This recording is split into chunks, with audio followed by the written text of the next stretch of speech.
Following a deadly attack in Indian Kashmir, India pulled out of the 1960 Indus Water Treaty, which governs the management of shared water systems. David, what are the ramifications of this? Pakistan depends critically on the Indus Basin system. 9 in 10 Pakistanis live within the basin, so major cities like Karachi in Pakistan depend on the river and associated aquifers for their drinking water. The Indus is the lifeblood of Pakistan's agricultural economy, which accounts for about a quarter of GDP and employs a third of the labor force. So if India were able to control the Indus waters flowing into Pakistan, this would pose a significant risk to Pakistan's economy, jeopardizing livelihoods and food security. Can India actually block the Indus water flow? The answer is no, not in the near term. India doesn't possess the infrastructure that would be necessary to prevent the Indus flows from reaching Pakistan. The Indus Waters Treaty explicitly limits the type of infrastructure that India can build and the amount of water it can withdraw from the Indus system. Over the longer term, building the type of infrastructure that would be necessary to withhold Indus flows from Pakistan would take many years. Operating infrastructure to deliberately disrupt water flows into Pakistan rather than to deliver cheap and reliable energy or irrigation waters to Indian consumers would also be a clumsy, cumbersome, and costly tool to pressure Pakistan. India does hold some powerful cards, however. India, by suspending the Indus Waters Treaty, could also cease sharing water information, hydrological data with Pakistan. Some people have suggested that Indian engineers could also flush sediment from Indian dams, silting the rivers before the upcoming agricultural season. Ultimately, India might find that trying to wield the water weapon to cut Pakistan's Indus lifeline could prove to be a double-edged sword. Indian security analysts already recognize that rising water stress within Pakistan leads to conflict and undermines social cohesion in the country. Exerting additional pressure on Pakistan by suspending the water treaty could in fact destabilize an already fragile neighbor. Other countries in the region will also notice India ratcheting up the water pressure. India is downstream from China on portions of the Indus and also on the Brahmaputra River. If India were to pursue its project, China would not look favorably on India's own requests for cooperation on these rivers. The Canadian elections resulted in a narrow win for incumbent Prime Minister Mark Carney. Chris, what does this signal for the future of Canada? So back in January, the Conservatives were projected to win by a landslide. What changed? Prime Minister Trudeau stepped down and President Trump started attacking Canada and placing tariffs, or threatening tariffs at least at that point, which led to a dramatic change in the polls, with the Liberals projected now this time to win in a landslide. What actually happened was that the Liberals won a minority government. And what that means for Canada is the Liberals will need to depend on some of the smaller parties in order to govern.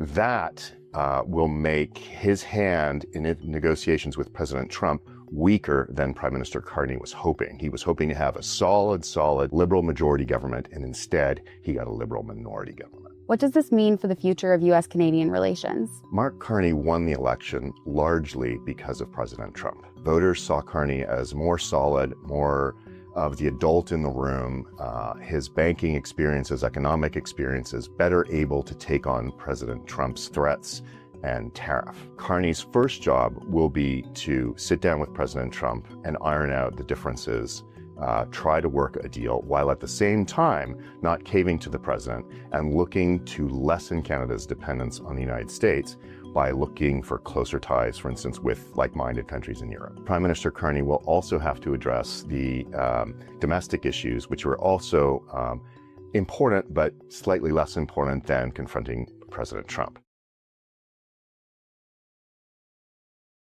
Chinese President Xi Jinping is on a diplomatic tour of Southeast Asia, visiting Vietnam, Malaysia, and Cambodia, amid a tariff war with the United States.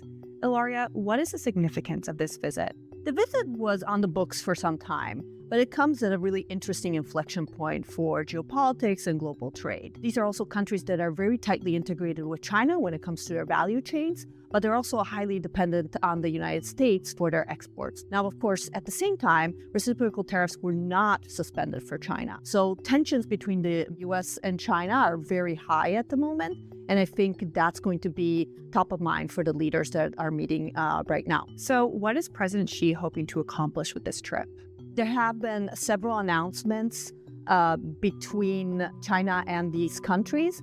Collaborations on AI, technology, but also the construction of railways and various types of collaboration, including on trade. But I think there's a broader geopolitical aim here of showing China as a reliable partner, a partner that is predictable and that is still open to trade and talking about trade with its various partners. That said, I do think there's still going to be some challenges for China. There are structural issues in many of the partnerships with these countries. There are territorial disputes with countries in Southeast Asia, including Vietnam and Malaysia. And in addition to all that, these countries export to the United States, and it's unclear that they're going to be able to export quite as much to China.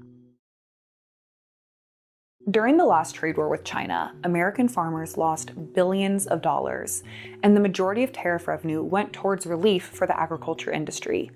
Caitlin, how will this trade war, which has much higher tariff rates, affect American farmers? To predict the impacts of the current trade war on the U.S. ag sector, we need to look no farther than the last trade war between the United States and China. At the beginning of that trade war, China imported roughly equal amounts of soybeans from the United States and Brazil. But as a result of tariffs that were applied by both countries, by 2019, China was importing 75% of its soybeans from Brazil and 20% of its soybeans from the United States. And those numbers have remained relatively unchanged since then. Businesses everywhere thrive on certainty, and farms are businesses, and farmers are being affected by the uncertainty in the midst of today's trade war. Tariffs applied on other countries are affecting the cost of agricultural inputs like machinery and fertilizer. During the last trade war, the US government supported farmers to the tune of over $23 billion. This year, the amount of funding available to support farmers and the timing of that funding is also uncertain. And finally, there's uncertainty around long-term markets for US exports.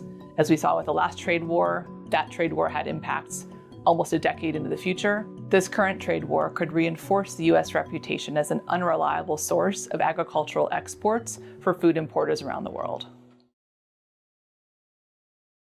President Nayib Bukele met with President Trump today in the Oval Office amid mass deportations from the United States to El Salvador. Henry, why are they meeting today and what's on the agenda? When President Trump and Bukele met today to discuss cooperation between their two nations, top of the agenda were the controversial deportation flights of alleged criminals from the United States to a prison in El Salvador. The two reaffirmed their commitment to cooperate on these flights, on this deal, citing the shared responsibility for security of their citizens. Also underscores really the success that President Bukele has had in marketing himself to the Trump administration as a preferred partner for security cooperation and counter organized crime in Central America. Bukele has succeeded tremendously so in becoming this sort of ally for Trump in the region. What can we expect to come out of the meeting? After successfully reducing organized crime and violence in El Salvador, Bukele is under significant pressure to deliver economic gains for Salvadoran citizens.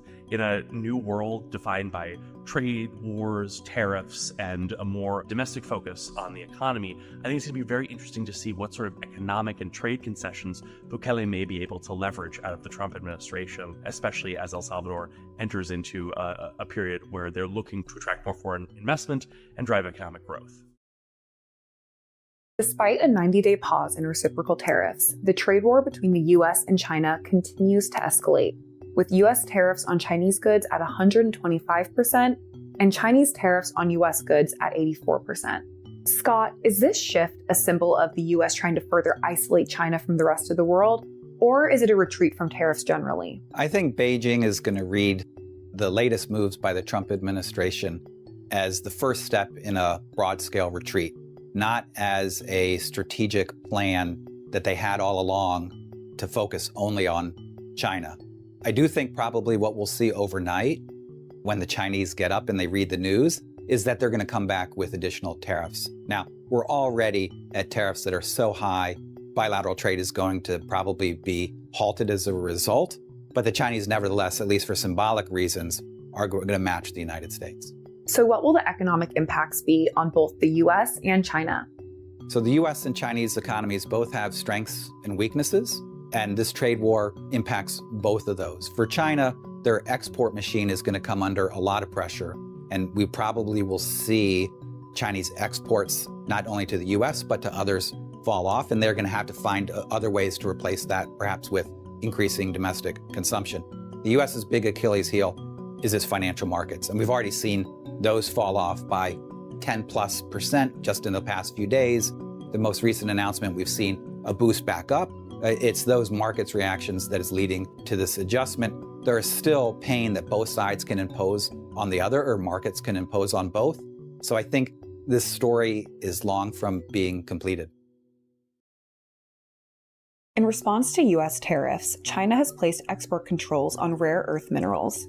Gracelyn, what are rare earths and why are they so important? Rare earth elements are actually a group of 17 different minerals that are used primarily for permanent magnets that we use in defense technologies, electric vehicle motors, wind turbines, and medical technology. However, contrary to what it sounds like, they're not actually that rare. They're found everywhere, but they can be quite difficult to extract, and they're often found in small quantities. So how will these export restrictions impact the United States and global supply chains? There are two types of rare earths, light rare earths and heavy rare earths. This ban is actually targeted at heavy rare earths, and the big dilemma that we have is that 99.5% of heavy rare earths are separated in China.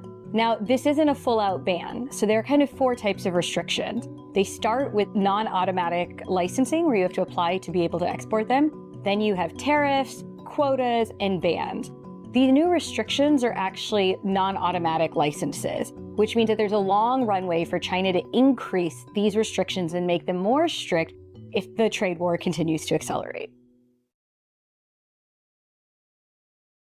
President Trump announced that the U.S. would hold talks with Iran on Saturday in an effort to rein in their nuclear program. John, what is the significance of these talks? The only way to resolve the issue between the U.S. and Iran is to have some conversations. I think the Trump administration has shown an interest in having the conversations eventually. We have seen U.S. military action against the Houthis. We've seen the Iranian economy weakening. We've seen the moving of a second carrier strike group to the Gulf. I think the president felt like the time is good. He has leverage. Now's the time to start a conversation. So what do you expect to come from these conversations? I think initially there's going to be an agreement to have more talks. I think that's likely. But the challenge is getting the pace right. The president needs to make enough progress to keep these things going, enough progress to keep the Iranians interested, not so much progress that the Israelis get concerned and feel they have to act either militarily or covertly on their own. The Iranian team has been negotiating with Americans and others over their nuclear program for decades. They're good at playing for time. They know the kinds of things that their negotiating partners have fallen for in the past. I think they are very tough negotiators, and I think impatience on Trump team's part is going to create problems both with the Iranians and with the Israelis. On April 2nd, the Trump administration announced their latest set of tariffs, including a 10% baseline tariff and higher rates on certain countries, including both allies and adversaries. Bharath, there is so much to unpack with this. Can you explain these tariffs and how they calculated them? There are broadly two parts to the tariff action. So the first is a universal tariff of 10%, which means that if you're importing or exporting any goods to the US at all, you will now have to pay 10%. So what this does is this increases the floor on the prices you will have to pay. The second part of this is a reciprocal tariff. Now this has been targeted at roughly 60 countries who have been identified as serial abusers of trade with the US. What this means is that they either have a large trade surplus with the US or they've been identified as having unfair trade practices by the US. In terms of calculation, on the other hand, the administration has opted for speed. They've taken the US trade deficit with a certain country in, say, 2024, and they've divided that by the imports into the US by X country. So let's take, for example, the EU.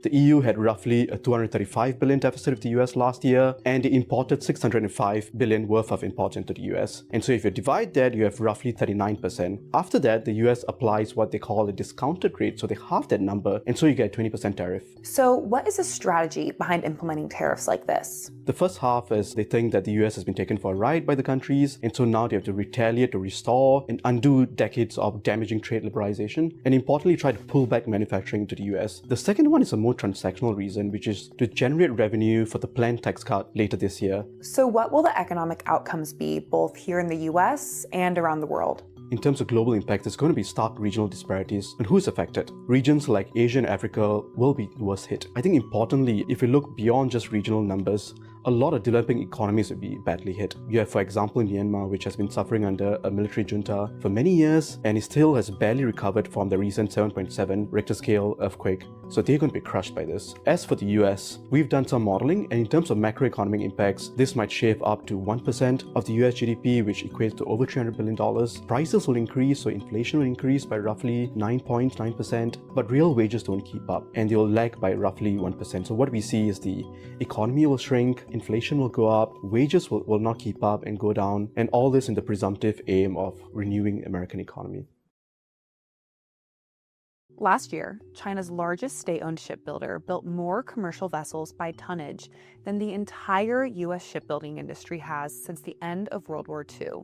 Matthew, what are the risks of China's dominance? The risks associated with China's dominance in shipbuilding aren't just economic. There's also a national security component to it as well. Most of China's most productive shipyards are dual-use facilities, meaning on one hand, they're building commercial ships that ferry goods across the world, and on the other hand, they're building warships for the Chinese Navy. But the problem is that the companies buying those commercial vessels, they aren't all Chinese. Many of them are based all across the world, in countries that might surprise you, some of which are US allies. And in that way, they're subsidizing the costs for China's ongoing naval modernization. What are the key challenges for the U.S., given our lack of capacity? The U.S. faces a similar challenge to a lot of different countries. There really aren't that many places in the world that produce these large ocean-going vessels. Outside of China, it's really just South Korea and Japan. But the challenge emerges as you start to think about potential contingencies that could occur in the future. For instance, a crisis that might interrupt maritime shipping. What would that mean for the U.S., especially if it doesn't have its own commercial fleet? But then maybe the biggest one is really when you think about a protracted conflict. In that kind of scenario, the U.S. is going to need access to large ocean-going vessels to support the logistics of the warfighting effort. And that's why it's necessary for the U.S. to have a maritime industrial base to build those kind of vessels. So what is the U.S. doing about this? Currently, there's a lot of momentum underway behind addressing the challenge. The president has made several comments about the need for the U.S. to have a shipbuilding capacity. There's the SHIPS Act for America, which is designed to revitalize the U.S. industrial base. And also, U.S. Trade Representative has put out recommendations about how to address the economic challenges posed by China's dominance in the shipbuilding sector. Those are good first steps, but the important thing to keep in mind here is that it's not just about the economic component of it. There's also a national security lens that our policies need to address as well. Since the beginning of the war, Ukraine has been innovating with the use of AI-enabled and unmanned systems on the battlefield. Katarina, what benefits has Ukraine seen in implementing these technologies so far? The biggest benefit that Ukraine has seen by implementing unmanned systems on the battlefield is actually removing people from direct combat. If Ukraine can substitute and tries to substitute people with robots, basically, that helps to save lives. The second biggest benefit is actually introducing and integrating sophisticated software into these unmanned systems. For example, by implementing AI-enabled navigation and automatic target recognition, Ukraine increased the efficiency of striking from 10 and 20% to approximately 70 and 80%. In addition to that, small unmanned systems are becoming more and more modular.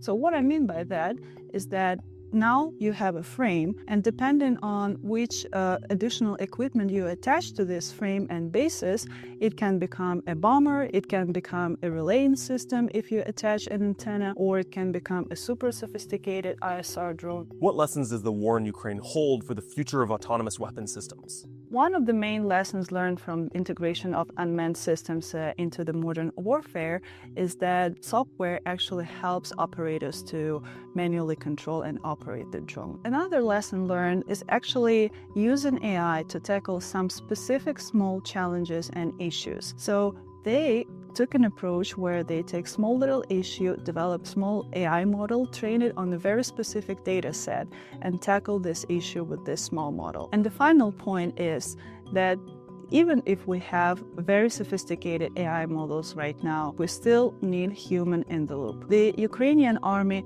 sees that development of current technology is not there yet, so it cannot rely on it, it cannot trust it, and Ukrainian military forces still keep human in the loop and delegate the most important decisions to people. After a turbulent week in U.S.-Ukraine relations, the two countries are meeting to move forward with peace negotiations to end the 3-year conflict. Max, what developments have we seen come out of these negotiations thus far? Well, the talks that took place in Saudi Arabia between the United States and Ukraine look like they were productive, especially for Ukraine, and looked like they have stabilized U.S.-Ukraine relations. There was an announcement that Ukraine said that it was on board with a temporary ceasefire, and that the U.S. would agree to continue to allow deliveries of weapons that had been frozen, and would continue to start sharing intelligence again. And there was also a recognition by the Ukrainians that security guarantees from the U.S. may not be forthcoming. They sort of dropped that as a precondition for agreeing to a ceasefire. How has Ukraine's negotiating power changed since the Trump and Zelensky Oval Office meeting? I think it has changed quite significantly. I mean, I think what it has meant is that the Ukrainians have recognized that the U.S. could take quite punitive actions toward Ukraine and would be willing to do that. And as such, that has meant that Ukraine, I think, is willing to sort of, in some ways, bend the knee to the Trump administration to agree to what they're proposing and to go into these talks and to agree to a potential ceasefire, whether or not there are security guarantees. And I think they're largely doing that because they want aid to continue to flow. Under the Trump administration, rare earth minerals have come to the forefront of U.S. foreign policy, a crucial shift for national security. Gracelyn, what steps does the administration need to take to build a competitive mineral diplomacy strategy? To create a comprehensive strategy, the government needs to put its money behind where its mouth is. This is going to require, first, putting resources into geological mapping. Many of the world's most resource-rich jurisdictions don't have a detailed mapping of what's underground, what the quality is, how deep it is, and this is really crucial information for the private sector to make hundreds of millions of dollars of investment into the mine. The second thing we need a lot of infrastructure. Mining is extremely energy intensive, for example. Globally, mining uses 16% of the world's energy supply. But again, in many of these jurisdictions, energy infrastructure, roads, ports are deeply underdeveloped. Now, what lessons can the U.S. learn from China's approach to mineral diplomacy? There's a bit of a misnomer that China has all of the world's good geology. It doesn't. In fact, it has just between 1 and about 10% of the world's lithium, nickel, and cobalt. However, it was really good for the last 40 years at connecting its domestic industrial strategy by building processing facilities at home and connecting it to its foreign policy to actually source the minerals needed. The minerals then go back to China for processing, which is how today China has a dominant hold, processing between 40 and 90% of some of the world's key minerals. On March 7th, the White House is hosting the first ever crypto summit. Matt, what is the biggest priority for this summit? The biggest issue that will be addressed will be around the strategic crypto reserve. The president recently announced that that would include not only Bitcoin, but 4 other alt currencies. And so that raises a lot of questions about how the reserve is going to work, how large and significant it's going to be, what that means for crypto assets, and what that means more broadly for U.S. investments. What is the significance of this crypto strategic reserve? The U.S. government already has approximately $17 billion in crypto assets that they've seized in criminal seizures. And so that would be an easy way to invest in this reserve. The question is whether the U.S. is going to make a larger investment. And there have been a lot of concerns expressed about that, both from the crypto community about having a large government role in what's supposed to be a decentralized, distributed technology, as well as the prudence of investing new government funds into speculative currencies and whether that's going to pay off for the American taxpayer. How will the recent Bybit hack impact President Trump's approach to crypto policy and security? The Bybit attack was a $1.5 billion hack, the largest in history involving crypto. In that case, Bybit was able to make its customers whole because it had the reserves to do that. But to the extent that there are concerns about including speculative crypto assets in a strategic reserve, it raises questions about the prudence of doing that. A 25% tariff on imports from Canada and Mexico and an additional 10% tariff on Chinese imports have officially taken effect, sparking fears of a trade war. Phil, how have China and our North American allies responded? So far, both the PRC and Canada have imposed retaliatory tariffs. The PRC has put 15% on corn, cotton, and other goods, while Canada has announced on $30 billion worth of goods, a 15% tariff. Now, how will these tariffs and the retaliatory tariffs impact U.S. industries and consumers? The North American economy is one big supply chain. So over 30 years, we've integrated the economies of Canada, the United States, and Mexico. This will be really impactful to not only U.S. consumers, but U.S. producers who produce both for the local market and for export. Estimates suggest that on average, Americans will see their buying power or their income go down by about $1,500 to $1,200 per year. What are the implications for the global economy? For the global economy, we'll see. Overall, this will be negative for the growth of the U.S. economy, as well as the Canadian and Mexican economy, and also the PRC economy. So those economies that rely largely on the U.S. or these markets to sell into, this will be detrimental to the longer-term growth. In the shorter term, this may provide some opportunities for markets to backfill where we normally get goods from Canada or Mexico. To give you one example, in 2009, when we put tariffs on Chinese tires under the Obama administration, we didn't actually increase our supply of tires, we just increased our imports of tires from the ROK and Japan. At the same time, we paid much higher prices for those tariffs. So for every job saved in the tire industry, U.S. consumers paid about $1 million per job. Germany's mainstream conservative party, the CDU, led by Friedrich Merz, won the most seats in the country's recent election, with the far-right AfD party coming in second. Dantian, what does this tell us about Germany's current political situation? What we see from the results is that the country is at a tipping point. Germans wanted change, but they also wanted competence, which is why we saw the CDU come in first. The economy is really top of mind for voters, but immigration was as well, which also explains the results for the first and second place. We're also seeing a dynamic similar to other parts of Europe, where the extremes are rising, riding the discontent of voters, but some mainstream parties are managing to come out on top still because some voters maintain trust in their ability to bring about some change. What would a likely Merz government mean for the transatlantic partnership going forward? Despite the fact that Friedrich Merz is a dyed-in-the-wool transatlanticist, he made some pretty strong statements about the future of the transatlantic relations after the results came out on Sunday, the 23rd of February. He announced the importance of Europe taking on more of its responsibilities, but also the need for Germany to move away to some extent from the United States because of Washington's recent moves. That means that Europe needs to take more responsibility in defense, but also in the economic sphere, in trade, because Merz understands that now is the time for Europe to really take its fate into its hands. It's been 3 years since Russia launched its full-scale invasion of Ukraine. Seth, what is the current state of play? The current state of play is there is active conflict along four main lines. The first is along the front lines of Ukraine, where the Russians have the military initiative. The second is in Ukraine itself, in Ukrainian cities, where the Russians are conducting ballistic missile, cruise missile, drone strikes. The third is in Russia, where the Ukrainians both hold territory in areas like Kursk, but also are conducting some offensive operations using drones. And then the final area is in Europe, where the Russians are conducting an asymmetric campaign, blowing up weapons depots, targeting companies that are providing assistance to Ukraine, and also cutting cables in the Baltic Sea. Now, what are the prospects for peace? There is a possibility that there will be some agreement for a ceasefire in Ukraine that includes U.S. access to minerals, but I think the prospects for peace are actually quite low, and the reason are twofold. One is the Russians continue to consider Ukraine part of Russian territory. I don't think that's going to stop, which means over the long run, I think they're going to want most, if not all of Ukraine back within the Russian fold. And the second is Ukrainians have the exact opposite view, which is they have a sense of nationalism. The war itself has brought the Ukrainian people together, which means I think the prospects for peace, actual peace, and end of fighting are quite low for now.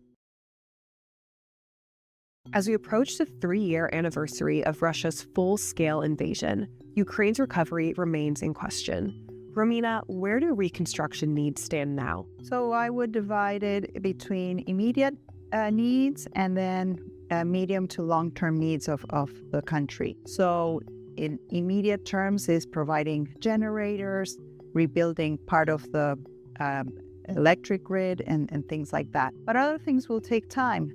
Obviously, housing will take time. Obviously, the port infrastructure, and demining.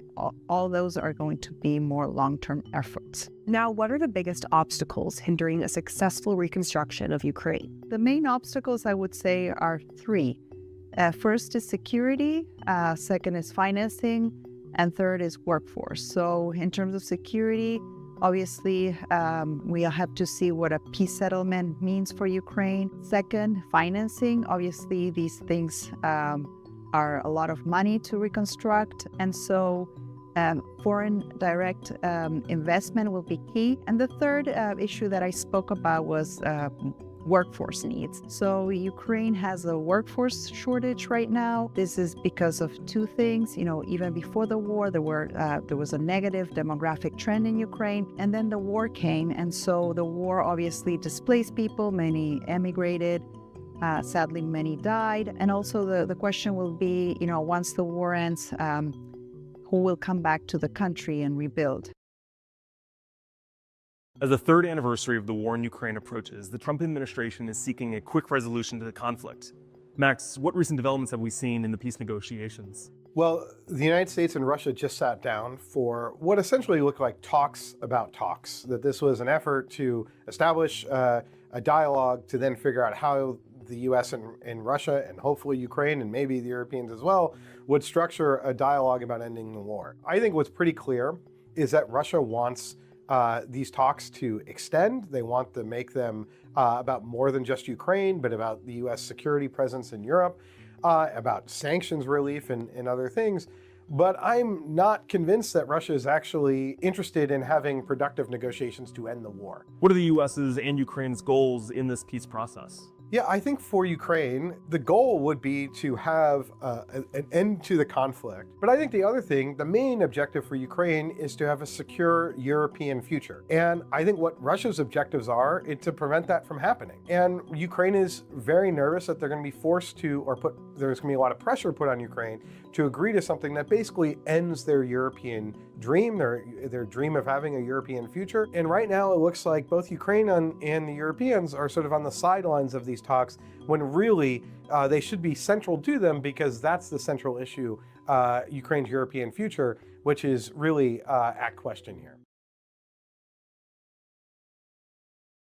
European leaders convened an emergency meeting in Paris following the Munich Security Conference. Max, why did they call this meeting, and what did they discuss? They called this meeting to huddle about what to do. This past week was quite shocking to many European leaders. I think the Trump administration sent a clear signal that they want to transfer the responsibility for European security to Europeans. Well, on the one hand, that makes sense. On the other hand, NATO is structured around the United States. They've built their militaries to be structured to work with us, to fight with the United States. So now they have a big challenge in trying to take responsibility for their own security. That's going to require a lot of resources and support. The second thing was Ukraine. I think Europeans are very nervous about being cut out of the negotiations and are nervous about what the US might promise Russia, that the United States might cut off Ukraine, thinking about how does Europe step in and step up to potentially keep Ukraine going and to protect Ukrainian democracy. What does this meeting and fallout from Munich mean for European defense and security? I think we can expect the United States to likely draw down forces. We are, in fact, the defenders of European security, and I think what we'll see is a major reduction. And that means not only that the Europeans need to spend more, but ultimately the major problem is that the Europeans need to work together to defend Europe. It's not good enough to have all these individual countries with these very bespoke militaries. They need to begin to integrate their militaries. Now, this is going to be a very long, hard, arduous task, but it needs to start now, and it may need to happen very quickly because the threat from Russia to European security is very real. The Trump administration ordered USAID to halt nearly all of its work, including programs tackling HIV and AIDS in Africa and around the world. Catherine, what role has USAID played in responding to the HIV/AIDS crisis until this point? U.S. support has really enabled the enrollment of now about 20 million of the roughly 39 to 40 million people living with HIV on antiretroviral treatment. It's prevented the deaths of roughly 26 million people, and also enabled at least 5 million children to be born HIV-free. What are the risks in stopping the flow of funding to these programs in these countries? One, of course, is that people who are on antiretroviral therapy now may, as they lose access to that, they may become ill and die, which is, of course, devastating to them, to their families, and to the communities in which they live. Second place, you could potentially see increased drug resistance as people, again, dependent on antiretroviral therapy, taking that in a consistent way, access it, then they're not able to access it, then they may go on it again, and that interruption could give the virus an opportunity to develop resistance. A third challenge is that we're really on the cusp of being able to see huge improvements in terms of access to long-acting biomedical prevention that really stands to be a game changer. And I would say that one of the biggest challenges that we may see kind of beyond PEPFAR and HIV programs is, a larger risk within the global health security field. And I think finally, one of the biggest challenges is that the U.S., which has been such a strong partner with countries on HIV for such a long time and on global health for such a long time, now begins to appear as an inconsistent and potentially unreliable partner. Indian Prime Minister Modi comes to D.C. for a 2-day visit where he'll meet with the Trump administration. Rick, what is the purpose of this visit, and what does each country stand to gain? There's a few big things I think that both sides want to get out of the summit this week. For the United States, on their agenda, we want to get India to buy more American goods, particularly for defense and hydrocarbons. We'd like for India to walk back some of its trade protections that we've seen. And I think President Trump would also like to try to get more secured investments by Indian companies into the United States. From India's vantage point, they want to avoid a major trade rupture. Trump has initiated a trade war with the world, and to India, the United States is the single most important export market, so they want to avoid something. But also, if they can get the United States to reduce some of our export controls, that might allow India to get access to strategic levels of technology that they wouldn't get before. And we've got a very export-friendly president. That might be on the table. So some big things on both sides for the summit. Where do you see the U.S.-India relationship heading under this administration? I think India is going to fare a lot better under the Trump administration than a lot of our other relationships. You saw that last time that President Trump was in office. Certainly you had a medium-intensity trade fight between the United States and India, but the two leaders got along very well. President Trump visited India. Prime Minister Modi came here multiple times. And especially in the defense and security realm, you saw a lot of concrete announcements. This time around, you've seen the Quad was one of the first major engagements after the Trump administration's inauguration. You've got a leader visit happening this week. So out of the gates, looking pretty strong. Again, defense and security is probably the area with the most upside. Try to avoid a rupture and something bad happening again on the trade front. President Trump announced a 25% tariff on all imports of steel and aluminum, a move he also made in his first term. Phil, what is the administration hoping to achieve with these tariffs? The administration is hoping to protect the production of steel and aluminum here domestically. And they're doing this under statutes that allow for protection for national security reasons. The real reason for this is the extreme capacity, some call it overcapacity, of the PRC to produce steel and aluminum. We only import about 1% of steel and aluminum from the PRC. The rest comes from other parties. And that's why these tariffs are universal, because what we're worried about is global market reactions in terms of globally lower prices impacting domestic producers. Now, how will these tariffs impact American consumers and companies? Tariffs are taxes. Just like all taxes, that'll increase prices. Estimates suggest that prices will go up for steel and aluminum by about 8%. This will not stop with just the consumers of steel and aluminum. Steel and aluminum are a critical input to a very large amount of manufacturing within the United States. Everything from automobile manufacturing to construction to the construction of high-end machinery that itself goes into other manufacturing processes. It's important to note that the U.S. economy relies on employment within industries that are supported by steel and aluminum much more than the employment of steel and aluminum alone. A very similar action was done by the Bush administration in 2002. In that instance, steel prices went up for both domestic and imported steel, and the number of jobs lost in industries that use steel was about 200,000 over the course of about a few years. That was larger than the total employment in the steel industry, which is around 180,000 in total. The integration of AI is reshaping how governments conduct statecraft and respond to crises. So ensuring AI models are mission-aligned is paramount. Yasser, you recently conducted a study looking at this. How do large language models approach foreign policy decision-making? Basically, AI models, just like us humans, they have their own biases. But luckily, these biases can be identifiable and quantifiable. What we observed in this research is that Some widely used models are actually recommending more escalatory responses. Systematically, all models are more likely to recommend that US, UK, and France to be more escalatory in a crisis scenario compared to the Russia and China. How should governments maximize AI's potential while also mitigating risks? First of all, governments should start expanding these evaluation and benchmarking studies. There is no unbiased model, obviously, but every model should be aligned with the institutional frameworks. So for this, transparency is the name of the game in the future of AI. The more transparent are these models, the more easier they're going to be integrated into the decision-making processes in a responsible way. On Tuesday, President Trump proposed a plan that the U.S. should take control of Gaza and permanently displace its population of 2 million Palestinians. John, should this plan be taken seriously, and is it even legally feasible? I don't think this is a plan. It's not a proposal. It's an idea to try to shift the parameters of a discussion that's been frozen for decades about what should happen both in the Palestinian-Israeli conflict and in Gaza. I don't think has been thought out. There's no backing behind it. But by raising it, the president has created pressure on all parties to come up with something better. He's shaken loose what has gotten stuck for a very long time. The challenge is that could possibly lead to some good things. It could also lead to some bad things. Things could deteriorate rather than move in a positive direction. But I think the president looked at this problem and said, this is a problem that needs fresh thinking. I will catalyze fresh thinking, and I may be the one who can actually move towards solving this problem. But I don't think that's going to be the solution. So will this idea impact the ongoing ceasefire negotiations? It certainly could. It seems to me that the other piece of this is the president has made very clear he wants all the hostages released. There are 6 Americans who are part of this. I think part of what the president is going to insist on is that continue to move forward.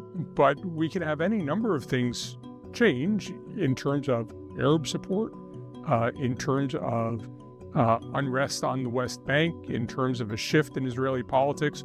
When things get unfrozen, a lot of things can be unfrozen. And we will just have to look and see in the coming weeks whether the president is moving things forward or setting things back. Secretary of State Marco Rubio is taking his first international trip to 5 Latin American countries. Ryan, what's the significance that his first trip abroad is to this region? Secretary of State Marco Rubio is the first Hispanic Secretary of State in U.S. history. So his first trip abroad being to Latin America is both symbolically important and strategically important. Symbolically, I believe it's quite obvious. The first Hispanic Secretary of State is choosing to go to Latin America as his first trip. Strategically, I think it represents that this administration is going to be a Latin America first administration. It's going to feature a heavy focus on the Western Hemisphere. Now, what are the major goals of this trip? First is migration. Rubio's job is to ensure that countries in the Central America region continue to take back their nationals deported from the United States. The second goal of Rubio is to shore up security and defense cooperation relationships that will be key for combating transnational criminal organizations and counter-narcotics operations. And third and finally, Rubio is set to compete with China. He wants the United States to be more competitive with China in its near abroad. I would argue that there's been an early victory on this part of the agenda. In his trip to Panama, Panamanians have announced that they will back out of the Belt and Road Initiative, and an audit recently launched of the 2 Chinese-owned ports at the mouth of the Panama Canal has been opened, which could lead to the option of the concessions for these ports being reopened and a U.S. company winning those bids. Israeli Prime Minister Netanyahu is the first world leader to visit President Trump in the White House. John, what will the focus of the visit be? I think President Trump is going to try to cast himself as a consequential peacemaker.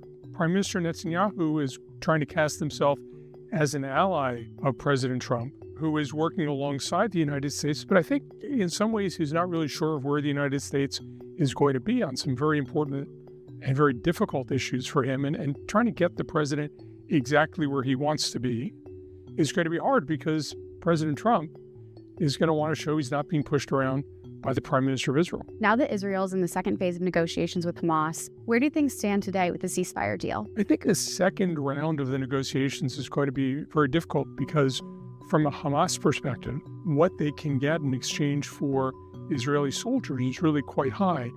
I don't think that Israel is in the mood to really deeply compromise with Hamas because as Hamas has been releasing hostages, they've been bending over backwards to show that they haven't stopped fighting, they haven't lost power, they're still in control. It feels to me like both Hamas and Israel still feel the other side needs to learn some lessons. And so I think we are likely to continue, at least for now, along this first round of releases.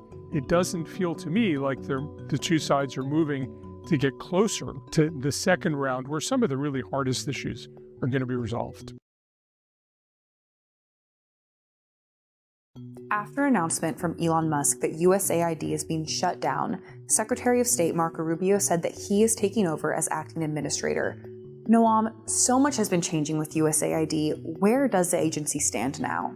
The situation with USAID has been changing by the hour. The agency has experienced a purge, a bureaucratic purge by the Trump administration that many observers are characterizing as a hostile takeover. It is currently very confusing for employees of the agency, their implementing partners, and the partners on the ground around the world with whom the agency works. Agency employees were recently told not to show up for work at headquarters. Senior officials have derided employees of the agency and the work of the agency while calling for its closure. Does the executive branch even have the authority to close USAID? USAID operates as an independent agency under the authority of the Secretary of State. But an administration has to be responsive to Congress's power of the purse. And in this case, the administration is moving incredibly fast to lay facts on the ground, and Congress is going to need to catch up. What are the risks of a sustained stoppage of aid from the agency? USAID programs, along with all U.S. foreign assistance programs, have been halted as of a week ago. That pause is having effects and ripple effects on U.S. interests and programs around the world. And over the long term, the U.S. is going to be seen as a less reliable partner.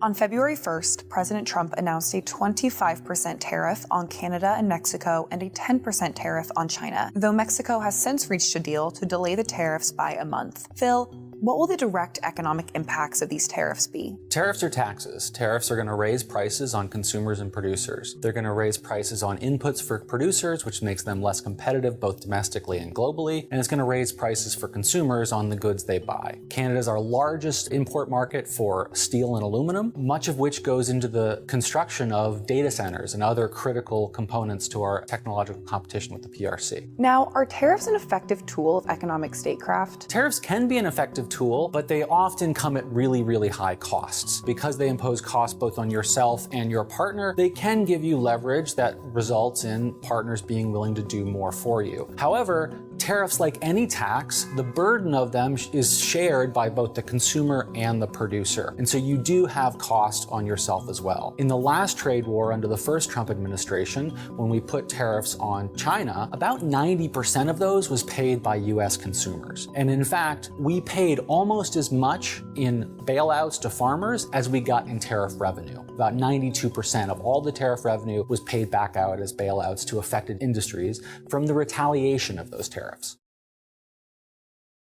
As Ukraine enters its third year of war, the call for international support has never been more critical, especially in laying the groundwork for reconstruction and recovery. Romina, what advice do you have for the next administration to support Ukraine's recovery? The U.S. has a special agency called the Development Finance Corporation, which has the expertise and the personnel to really structure private sector investments in developing countries, and we believe that this agency will play a more prominent role in the next administration. We believe that the next administration should appoint a special envoy to Ukraine. The special envoy, we believe, should be housed in the DFC, not only to bring private investments into Ukraine, but coordinate the actions of other development agencies across the U.S. government and with our allies. Scientists warn we are entering a new phase of the bird flu outbreak with over 65 human cases reported in the US. Michaela, how is this phase of the bird flu different than when the outbreak started in 2022? Since 2022, we've seen cases of the virus H5N1 or bird flu spilling over from wild birds into poultry flocks, into herds of dairy cattle, and into humans. Most cases in humans have been mild, and we haven't seen any cases of human-to-human transmission. But recent severe cases have public health experts on a high alert. So what action should the government take to control the current outbreak? We know flu viruses evolve and mutate very quickly, so we need to keep our eye on the ball. This means continuing programs in surveillance through wastewater, through bulk milk testing, and through outreach to farmers and farm workers. We need to invest in vaccines and therapies, and we need to keep up communications between our public health officials and our agriculture officials and our global partners so that we have the information sharing we need to stay on top of this threat. DeepSeek, a Chinese AI startup, sent tech stocks plummeting on Monday after announcing it built its model for much cheaper than ever thought possible. Matt, why did this news have such a dramatic impact on the stock market? So the first reason was that there are suggestions that DeepSeek is outperforming the US AI models. But even more significant than that, it raised questions about whether some of the competitive advantages that we thought the US tech companies have, they don't have. Now, what does this mean for the United States' position in the global AI race? So at the very least, it means that we have robust competition from the PRC. It also means that we may have a shift in the AI race where open source models are used. And so it could change which companies are competitive. Meta has Llama, which is also an open source alternative. So there is the potential for the US to compete if we shift to open source. The ultimate answer to that question is going to depend on what the US government as well as the US companies do in reaction. It's going to depend on decisions that the US government makes, including whether it bans DeepSeek under the same law that Congress passed to ban TikTok. And that will be determined by the president as to whether DeepSeek represents a national security risk. It'll also require the US tech companies to shift their approach, perhaps to open source and lighter weight models, and also if the administration is able to find ways for the federal government to support that new model of AI. On Monday, M23, a Rwanda-backed militia, captured the city of Goma in the DRC, marking a major escalation in the conflict between the two countries. Femba, what is the reason behind the fighting, and why did the rebels target Goma specifically? It's become very complicated to figure out what the war is about. In many ways, this is the absurdity of war and the absurdity of this conflict particularly. Now, what does this escalation mean for the Rwanda-DRC conflict? We think it's going to destabilize the region further. Rwanda has been in conflict with the DRC for a long time, although very strange conflict. Embassies were open for a long time. The borders are always open. So you'll never see conflict anywhere, except one day, boom, they start throwing up artillery shell in refugee camp, IDP camps, and so on. And now you have an entire city that is being held hostage. Question is, what is the end goal in all this? Despite us being nearly 3 years into the war, Putin believes they can still win on the battlefield. Emily, how does this reality change the approach to peace negotiations? The simple basic truth is that for there to be a productive peace negotiation, you have to have two parties there who actually want to be there and believe they can get more out of the negotiation than they can by continuing to fight. I think that Putin right now sees what's happening on the battlefield in Ukraine. He thinks that time is on his side, not on Ukraine's side. I think he sees the will of the West wavering a little bit and thinks that he can just wait out Ukraine. So in his mind, it probably makes more sense to sit down at the negotiating table and stall, not to actually make any concessions for peace. President Trump signed an executive order seeking to designate Mexican drug cartels and other Latin American crime organizations as terrorist organizations. Dan, how would this designation change how the U.S. counters these organizations? Cartels are horrible organizations. They kill thousands of people directly, and the drugs they traffic ruin millions of lives both in the United States and in Mexico. That said, this is a very dramatic change in U.S. policy. In the past, this has largely been treated as a law enforcement matter. Making it a terrorism designation puts this much more in the realm of national security. What concerns have been raised following this executive order? There is concern that this might lead to a greater militarization of U.S. policy. In addition, there are major economic concerns. U.S. companies might be afraid that their goods or services will perhaps indirectly aid cartels, which now carries terrorism charges. That has huge financial liabilities, and banks and financial services organizations are likely to be very cautious as this goes forward. President Trump signed several major climate and energy executive orders on his first day back in office, including removing the U.S. from the Paris Climate Accords and halting all new offshore wind farm leases. Joseph, what do these initial actions signal about the Trump administration's approach to energy? The flurry of executive orders that came in on the first evening of this new administration show that President Trump and his administration are going to be very energy forward. What are the key elements of these executive orders? We're looking at deregulation, efforts to produce more energy from the United States, efforts to export more energy into global markets. What do these orders mean for the international effort to curb the worst effects of climate change? These executive orders will serve to be a real rewrite of the U.S.'s approach to climate change. The President is again pulling us out of the Paris Climate Accord, which will disrupt and perhaps slow the process of responding to climate change through the COP process. It also keeps the U.S. out of a lot of conversations where international standards are set for new technology and standards. The next 12 months are critical for multilateral global health institutions. Catherine, what should the next administration prioritize to ensure that the United States is prepared for another global health emergency? As a new administration and Congress come to office in 2025, it's going to be really important to ensure that particularly new members of Congress are educated about these institutions and really understand the value that they bring not only to global health, but really to the American people. By investing in these organizations, the United States is not only helping to strengthen the potential for countries around the world to prevent and respond to outbreaks at the source, but really also helping to strengthen health systems and ensure that health officials and government officials in countries, working in partnership with the nonprofit sector and the private sector can really be prepared for the next pandemic and the next health security emergency.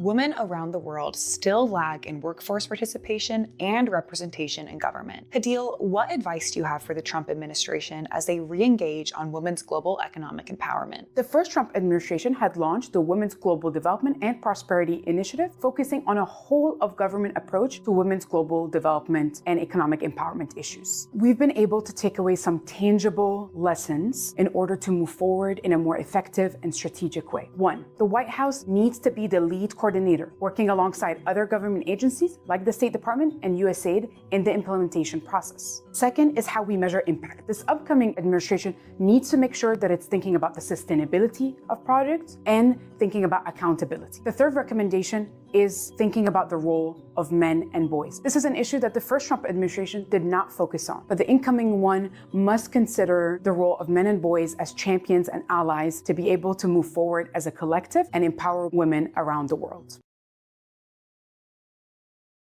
Access to food and clean water are vital for human welfare. David, what advice do you have for the next administration to strengthen global food and water security? Promoting food and water security are interdependent objectives. Yet the U.S. government's approach to these goals is divided between distinct strategies, programs, and policies. The Global Food Security Strategy and the Global Water Strategy will be renewed under the new administration, providing platforms for increasing policy coherence between U.S. government objectives. The interagency teams charged with developing the Global Water Strategy and Global Food Security Strategy should commit to regular meetings to coordinate policy planning and objectives. Likewise, the Water Security Strategy and the Food Security Strategy should establish joint language and joint goals and joint measurements, promoting greater coordination and coherence between the U.S. Global Food Security Strategy and Global Water Strategy can realize important synergies, maximize resource efficiencies, and help countries and communities navigate trade-offs between promoting food and water security. Approximately 28 million people throughout the globe are in forced labor, and the goods they make are prominent in global supply chains. Andrew, what advice do you have for the Trump administration to incentivize clean global supply chains? An estimate of about $236 billion is made annually based on forced labor. We'd recommend that the new administration comes forth with a Fair Labor Innovation Fund. This fund would help countries set up clean supply chains that can be free from forced labor and present an opportunity for companies and industries to have clean supply chains in a way they haven't previously. Previous administrations have been good in combating forced labor, notably the Uyghur Forced Labor Prevention Act. However, that doesn't present an alternative option. The Innovation Fund would present an alternative option that companies could use. Last week, the U.S. Treasury Department announced new sweeping sanctions against Russia's energy sector. Max, how are these sanctions different than the previous sanctions placed on Russia? Well, these sanctions are quite different because the Biden administration, as well as the Europeans, had not gone after Russia's energy sector, particularly Russia's oil revenue, which is really critical to supporting Russia's war effort. They basically sanctioned the entire shadow fleet that the Russians had built up over the last few years to export oil. And right now, as we speak, they're idling. They're setting anchor because they can't go into port. And this, I think, is going to be a major hit to Russian revenue, and I think is a pretty big deal. How will these sanctions alter Russia's behavior in the short term? I don't think this will alter Russia's behavior in the short term. I think what Russia will do is try desperately to find ways around these sanctions. Russia's very adaptable. But this is going to add to Russia's growing economic crisis. They have real economic problems, and suddenly losing revenue could really hurt Russia's ability to pay for this war.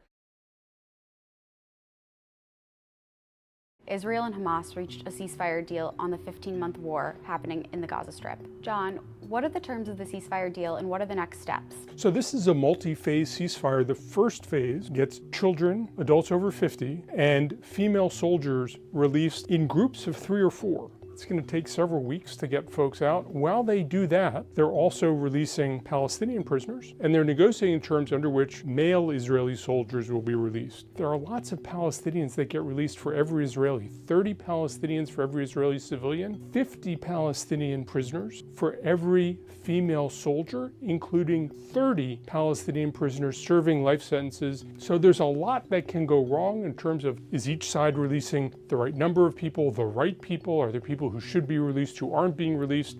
And then negotiating the second phase. There's going to be more food and humanitarian supplies coming in, whether there are Palestinian complaints about that, whether there's a sense on the Palestinian side the Israelis are holding things up. There's a lot that can go wrong, but it gives you the beginning of a process to improve the lives of Palestinians in Gaza, to get a lot of innocent hostages home, and to see if we can get to the other side of this conflict. What factors led to the ceasefire deal being reached today? You know, in many ways, these are the same terms that have been on the table for more than 6 months. Exactly what broke the logjam is unclear. It seems that part of it was a sense that the entire frame of reference could change under a Trump administration. Your negotiating team would change. The Trump administration might be more willing to do some things, less willing to do others. And I think each side said, you know, at least we know this deal. We may not love this deal, but we're more comfortable with this deal, and who knows what might happen afterward. I'm not sure people were as concerned with President-elect Trump's statement intimidating them. It seems to me more that you could be back to square one. People wanted to be at least on a pathway toward relieving the suffering that the hostage families and the Palestinians have been feeling for more than a year. What role do you think the U.S. will play in the ceasefire deal? The United States is, in many ways, the guarantor. It is the connection to the international community. It has intelligence capacity to understand what's really happening on the ground. I think the Israelis trust the United States. And the Palestinians feel the United States, at least, is an arbiter who can call things out when things aren't being maintained. There's also a role for the Egyptians and the Qataris, guaranteeing things to the Palestinian side, and a relationship between the United States and both Egypt and the government of Qatar that makes a difference. In a lot of ways, though, it's a leap of faith. A lot of things could go wrong. We're talking about a 42-day process for phase 1, followed by a 42-day process for phase 2. I'd be surprised if we get to the end of phase 2 by day 84. I think there's going to be a little bit of starting and stopping. My hope is that we continue making progress, because there are a lot of innocent people who've been suffering. The Biden administration has released new rules on export controls for the most advanced semiconductors used to power artificial intelligence. Greg, what's different under this new framework? This new rule is designed to recognize the fact that AI appears to be headed for a transformative increase in its overall potential, and that it matters a lot that the United States gets there first. This regulation seeks to make it much more difficult for anybody to try and smuggle AI chips into China. For all those many countries in the middle, there is now a new framework whereby they're allowed to buy some amount of chips on an unrestricted basis. The goal here is not to restrict the diffusion of AI technology. The goal is to make sure that that takes place with the right protections in place. How do you expect the new incoming U.S. administration to react to these new rules? The Trump administration can't simply do nothing and have this rule go away. They have to actually block it and take steps to do so if that's what they want to do. Venezuelan opposition leader Maria Corina Machado was briefly detained at a protest Thursday ahead of Nicolas Maduro's inauguration to his third six-year term as president. Ryan, how does this arrest fit into a broader picture that we've seen play out since the election?